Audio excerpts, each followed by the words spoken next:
Next math, নিচের বিবৃতিগুলির মধ্যে কোনটি সত্য?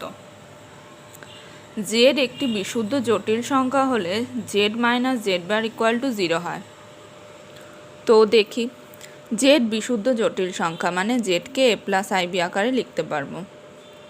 তাহলে জেড যদি এ প্লাস আইবি হয় তাহলে জেড বার কী হবে? জেড বার হবে এ মাইনাস আইবি। তাহলে z minus z bar equal to কী হবে? A plus i b minus a plus i b. দুটো কেটে গেল, তার মানে হবে 2IB। 0 হচ্ছে না, নট ইকুয়াল টু 0, তাহলে এটা পসিবল নয়।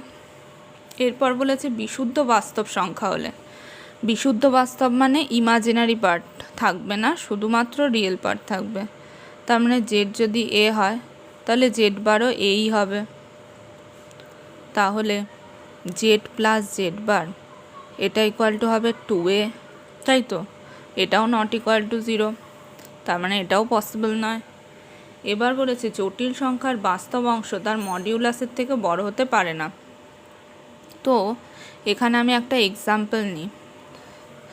জেড ইকুয়াল টু ধরি 2 প্লাস 3i, তাহলে জেডের বাস্তব অংশ কত হবে? 2।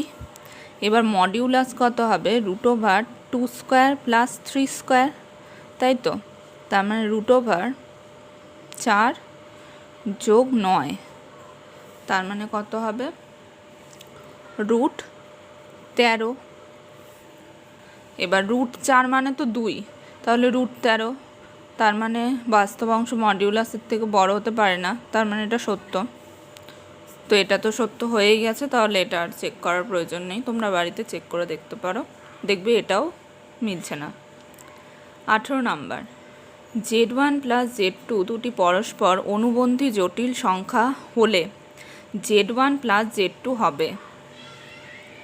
বলেছে অনুবন্ধী জটিল সংখ্যা, তার মানে Z1 যদি A প্লাস আইবি হয় তাহলে Z2 হবে A minus i b, A minus i b, তাই তো?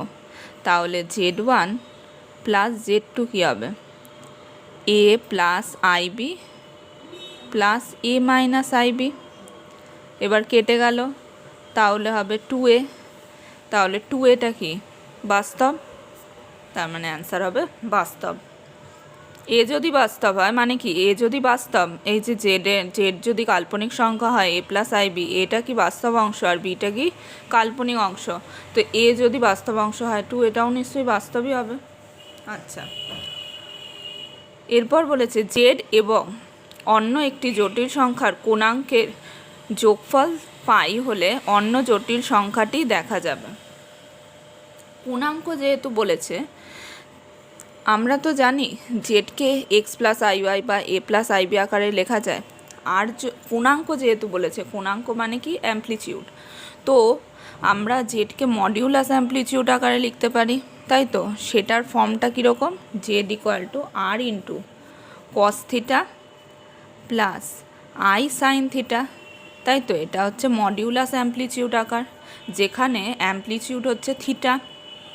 আচ্ছা, আমার পরবর্তীকালে লাগবে বলে আমি জেড বারটাও বের করি। জেড বার কী হবে? R into cos theta minus i sine theta, তাই তো? আচ্ছা, এটা আমার লাগবে বলে আমি বের করে রাখলাম। আচ্ছা, কোণাঙ্কের যোগফল, তার মানে যদি থিটা 1 আর থিটা 2 যদি কোণাঙ্ক হয়, তার মানে theta 1 plus theta 2 equal to হচ্ছে পাই। তাহলে এক্ষেত্রে থিটা 1 ইকুয়াল টু কি? Pi minus theta 2। তাহলে Z1কে যদি আমি Z1 ধরলাম, এটাকে Z1কে যদি r into cos theta 1 plus i sine theta 2 লিখি, তাহলে Z1, তার মানে কি বললাম? Z1 equal to R1 into cos theta 1 plus i sine theta 1 লিখলাম, ঠিক আছে? এবার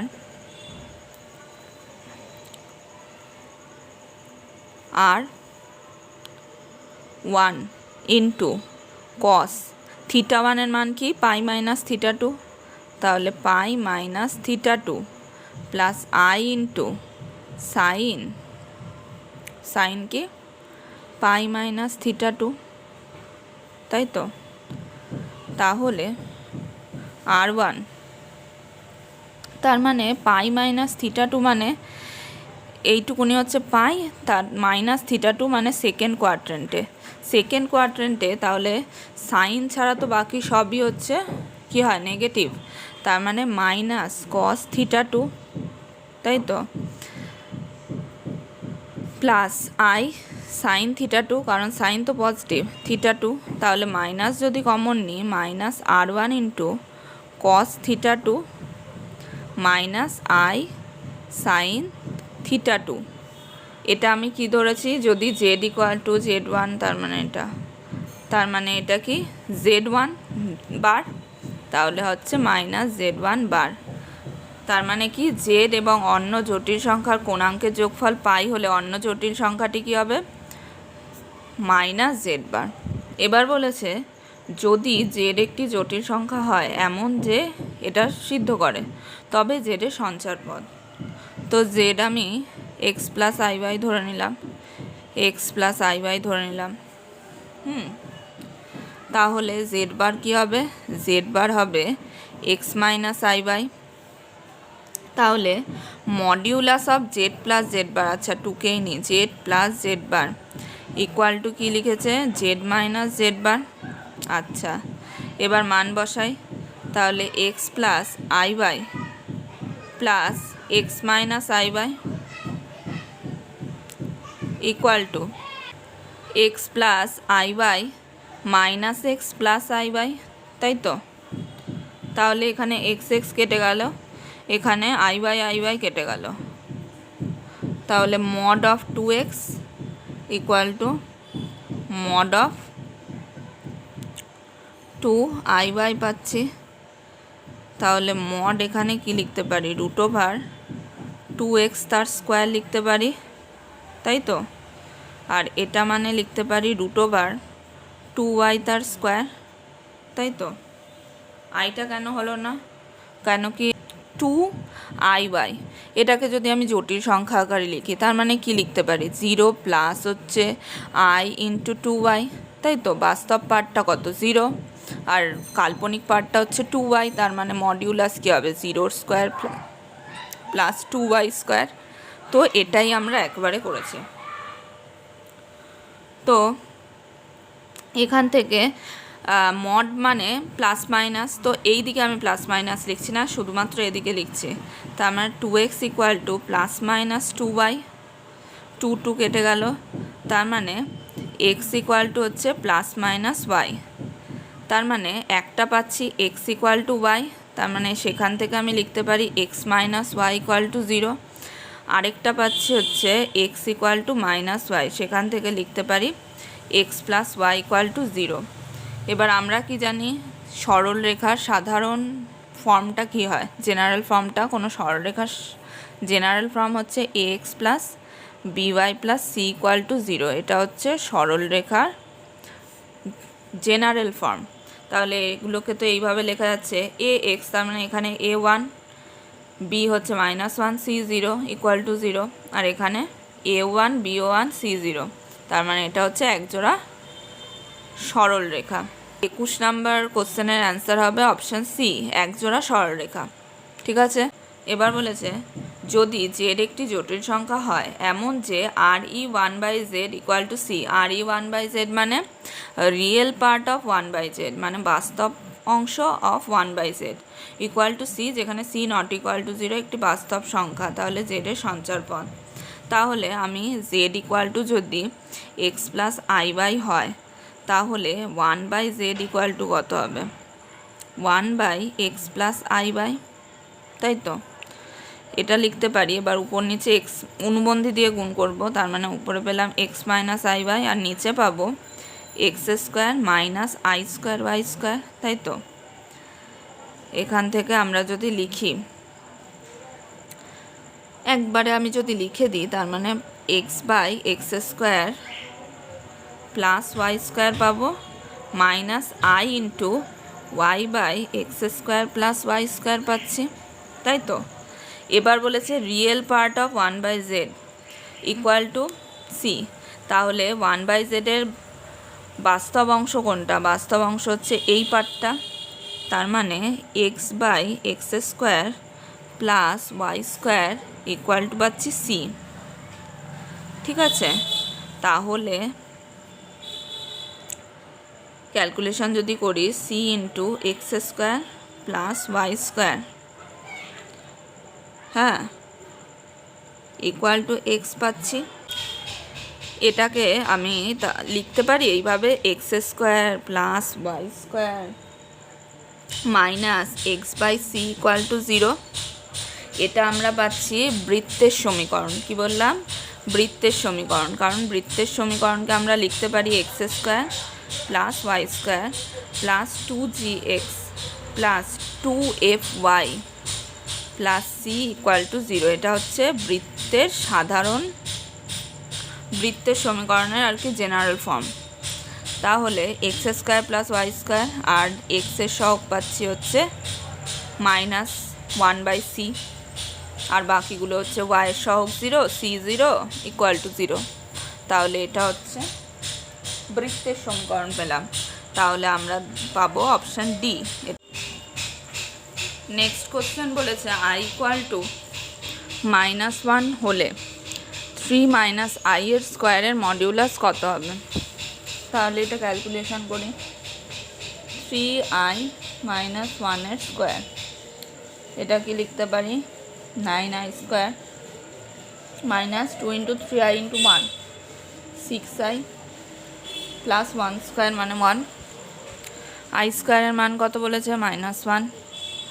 তাহলে হচ্ছে -9 minus 6i plus 1 -8 minus 6i এর মডিউলাস। তার মানে এটা যদি জেড হয় তাহলে মডিউলাস অফ জেড কী হবে? √x স্কোয়ার, মানে এখানে -8 এর স্কোয়ার প্লাস -6 এর স্কোয়ার, তার মানে √64 plus 36 equal to √100 equal to 10। আর মডিউলাসের মান সবসময় পজিটিভ হবে, তাই জন্য আর নেগেটিভ মানের কোনো প্রশ্নই ওঠে না। অ্যান্সার হলো তাহলে বি। এবার বলেছে যদি argument of z-1 equal to argument of z+3i সমীকরণকে z equal two x plus iy দ্বারা সিদ্ধ করে কোনটি সত্য হবে? তাহলে আমি লিখছি আর্গুমেন্ট অফ z-1, আমাকে বলেছে x প্লাস iy দ্বারা সিদ্ধ, তার মানে সিদ্ধ করে দিলাম, equal to argument of x plus iy plus 3i। তাহলে আমি যদি সাজিয়ে লিখি তাহলে পাবো আর্গুমেন্ট অফ x-1, মানে রিয়েল পার্টে থাকছে এইটুকুনি আর বাস্তব পার্টে থাকছে শুধু y, আর argument of x plus i common নিলে ইমাজিনারি পার্টে থাকছে এটা। এবার আমরা জানি argument of z equal to কী হয়? থিটা ইকুয়াল টু কী হয়? tan inverse y by x, তাই তো। এখানে আমি tan ইনভার্স y বাই এক্সই নিলাম, মড আর নিলাম না, কারণ এখানে মডের আর প্রয়োজন নেই তাই। ঠিক আছে, আচ্ছা, তার মানে এখানে y কী হয়? y কী হয়? ইমাজিনারি পার্টটা, আর এক্স হয় বাস্তব পার্টটা। তার মানে এক্ষেত্রে আমি কি লিখতে পারি? tan ইনভার্স y হচ্ছে ইমাজিনারি পার্ট, x-1 হচ্ছে বাস্তব part.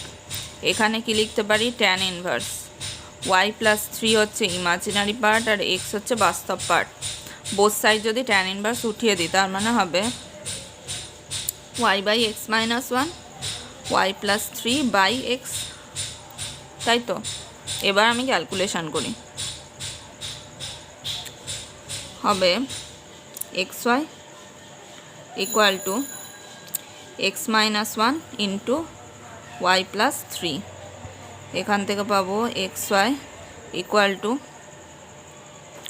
Two xy plus 3x minus y minus 3 x y যদি কেটে যায়, এখান থেকে যদি আমি 3 কমন নিই, পাবো হচ্ছে 3 ইন্টু এক্স মাইনাস ওয়াই, মাইনাসটা এদিকে নিয়ে আসলে হবে ওয়াই, তার মানে অ্যান্সার সি। ঠিক আছে।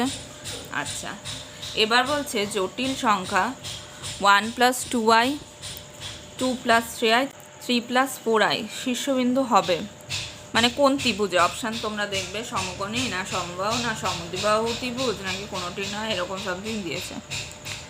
এবার এটা ধরলাম Z1, আমি এটা ধরলাম Z2, এটা ধরলাম Z3। হ্যাঁ, আর এগুলোকে এক একটা বিন্দু দ্বারা সূচিত করলাম জটিল তলে। এটা P ধরলাম, এটা Q আর এটা R।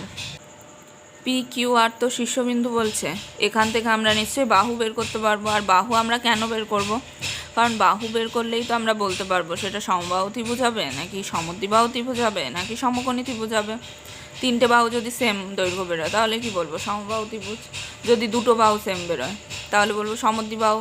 আর যদি অতিভুজের স্কোয়ার ইকুয়াল টু লম্ব স্কোয়ার যোগ ভূমি স্কোয়ার এরকম সামথিং বেরোয় তাহলে বলবো সমকোণী। আর যদি কিছুই না হয় তাহলে বলবো কোনোটিই নয়। আচ্ছা, তাহলে আমি পি কিউ দৈর্ঘ্য বের করছি, বাদ দিলাম, দৈর্ঘ্য বের করছি যেহেতু Z1 - Z2। ঠিক আছে, তোমরা Z2 - Z1ও করতে পারো, কোনো অসুবিধা নেই, অ্যান্সার সেমই আসবে যেহেতু মড আছে। 1 + 2i -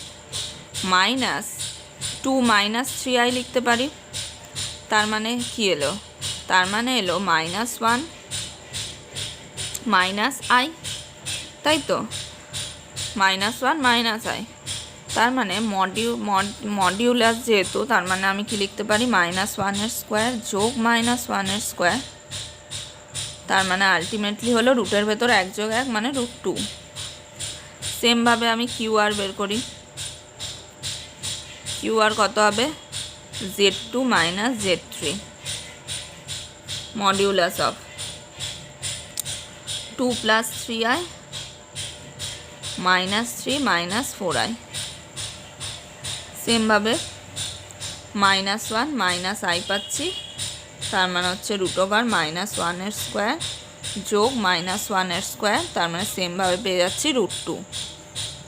এবার আরেকটা বের করি, আর পি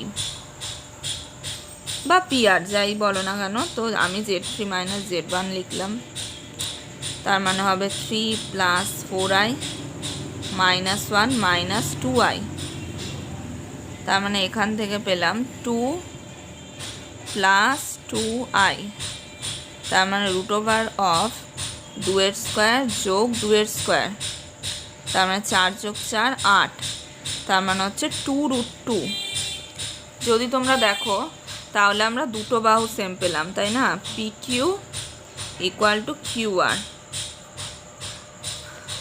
সমবাহু তো হবে না। আর অতিভুজ স্কোয়ার, তার মানে এইটা যদি বড়, এটার স্কোয়ার ইকুয়াল টু তো এটা যোগ এটা আসছে না, তার মানে সমকোণীয় হবে না। দ্বিবাহু ত্রিভুজের শীর্ষবিন্দু হবে এই 3টে।